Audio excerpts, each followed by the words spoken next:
CTCL stands for cutaneous T-cell lymphoma, which are basically, we think they start from T cells that reside in the skin.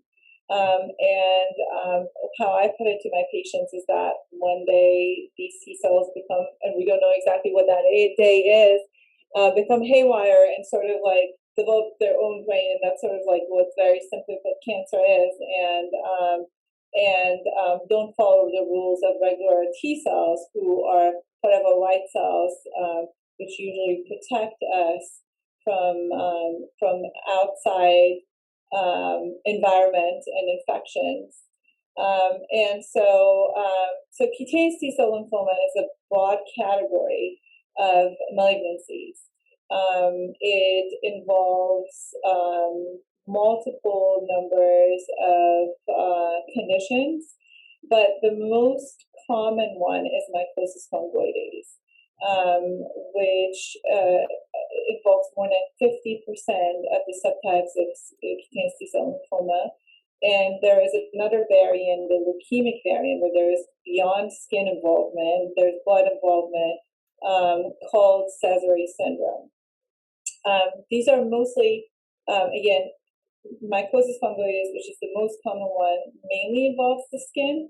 There are sort of like thinner lesions in the skin, which we call patches and plaques, but they can be also thicker lesions involved, what we call them nodules or tumors on the skin. But it can involve beyond the skin, involving the blood, the lymph nodes, and also rarely the visceral organs. It is rare. Also, more than that, it is that within that sort of even the category of mycosis fungoides or Sézary syndrome, there is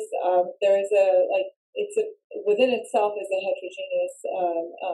There's heterogeneous disease presentation, and for some people it's more chronic. For some people the disease is more indolent. For some it behaves more aggressive.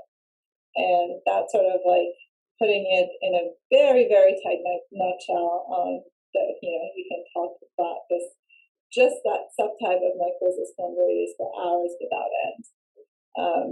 As there's a lot of information, and still there is a lot of opportunity for us to learn more about this condition.